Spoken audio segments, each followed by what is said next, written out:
හරි කියන්න පොඩයින් දෙක ඉතින් කම්පියුටර්ස් අනම්මනම් මුකුත්ම නැති කාලේ මූවී එඩිට් කරේ ඇත්තටම වෙනම දෙයක් මම මුල ඉඳන් කියලා දෙන්න. ඉතින් අද අපිට ෆිල්ම් එකක් රෙකෝඩ් කරන්න වගේ මොබයිල් ෆෝන් එකකුත් ඇති.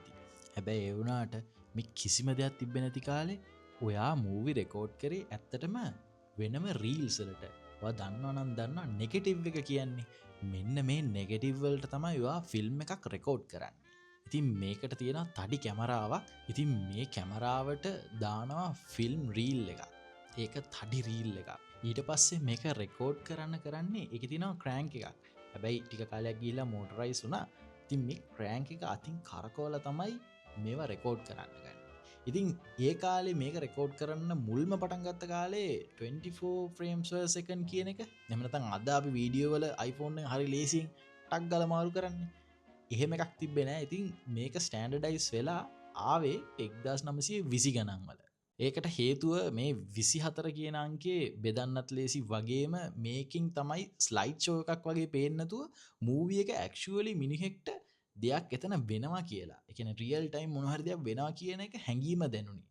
ඉතින් ඒකයි මේ 24 frames per second කියන එක ස්ටෑන්ඩඩයිස් උනේ. ඉතින් මම ලෙන්ස් ගැන නම් වැඩි විස්තරයක් කියන්න දන්නේ නැහැ. ඉතින් රෙකෝඩ් කරගත්තම පස්සේ මේ ඩිස්ක් එකේ තියෙන මේ නෙගටිව් එක එකපාර පාවිච්චි කරන්න බෑ. මේක ඩිවලොප් කරන්න ඕනේ. ඉතින් මේකේ ඩිවලොපින් ප්‍රොසෙස් එක කියන්නේ ඇත්තටම ලොකු බැරෑරුම් දෙයක්. ඉතින් ඒක කරන්න ඒගොල්ලෝ ඩාර්ක් රූම් එකක් ඇතුළට අරන් ගිහිල්ලා මේ රීල්ස් ටික කෙමිකල්ස් දාලි වල තමයි මේක යූස් කරන්න පුළුවන් විදිහට හදන්නේ. ඊට පස්සේ හොඳම කෑල්ල මෙහෙම ප්‍රොසෙස් වෙලා ආපු රීල් එක මේකේ කිසිම ඉෆෙක්ට් එකක් කිසිම දෙයක් හරියට නැහැ. මොකද මේකේ මොන හරි දෙයක් වැරදුනොතින් ඒකක් තියෙනවා. උදාහරණයක් ගත්තම ටේක් 1 කියලා අර කපන්නේ ඒ කෑලි ටිකත් මේක ඇතුලේ තියෙනවා. මේවා අයින් කරලා නැහැ. ඉතින් දැන් තමයි එඩිටින් කියන පාර්ට් එක එන්නේ. ඉතින් එඩිටින් කියන පාර්ට් එක ආපු ගමන් අපි මතක තියාගන්න ඕනේ මේ එඩිට් කරන්නේ ෆිසිකලි ඩිවයිස් එකක් ඇතුලේ නෙමෙයි. ඔව් කපලා කොටලා. ඉතින් මේකට පාවිච්චි කරනවා ෆ්ලැට් බෙඩ් එකක්. ඉතින් මේකේ වචනේ පරිසමාප්ත අර්ථයෙන්ම මේකේ කරන්නේ ඔයා ගත්ත රීල් එක බිම අතුරන එක. එහෙම නැත්නම් මේ ෆ්ලැට් බෙඩ් එක උට අතුරන එක. ඉතින් එඩිටින් ෆ්ලැට් බෙඩ් කිව්වම පස්සේ අපිට එන නම් දෙකක් තියෙනවා. එකක් තමයි මොවිලා කියන්නේ. අනිත් එක තමයි ස්ටීන්බෙක් කියන්නේ. ඉතින් මොකද්ද මේ මොවිලායි ස්ටීන්බෙක් කියන්නේ? මොවිලා කියන්නේ අතරම මයික්‍රොස්කෝපික්. ඒ කියන්නේ මේක තමයි මුලින්ම 1924 දී තමයි මේක ඉන්වෙන්ට් කරගන්නේ. ඉතින් මේක කරන්නේ මයික්‍රොස්කෝප් එකක් වගේ තියෙනවා. මේකෙන් තමයි බලලා තමයි ඔයා තියෙන එඩිටින් කියන ඒවා කරන්නේ. කියන්නේ කපලි වල කෑලි අලවන්නේ, ග්ලූ වලින් තමයි මේවා අලවන්නේ. ඉතින් මේම අලවන වැඩ ටික කරන්නේ මේ මයික්‍රොස්කෝපික් බලලා. ඉතින් මේක තව කෙනෙක්ට බලන්න බෑ. මේක බලන්නේ එක කෙනෙක්ට විතරයි පුළුවන්. සහ මේකේ පොඩ්ඩක් සද්දෙත් වැඩි. ඊට පස්සේ 1931 හොයාගන්නවා මේ ස්ටීන්බෙක් කියන එක. ඉතින් මේ ස්ටීන්බෙක් කියන එක ඇත්තටම එක්කෙනෙක්ට නෙමෙයි ගොඩක් කට්ටියට බලන්න පුළුවන්. මොකද මේකට තියෙන මොනිටර් එකක් නෑ. LCD මොනිටර් එකක් නෙමෙයි.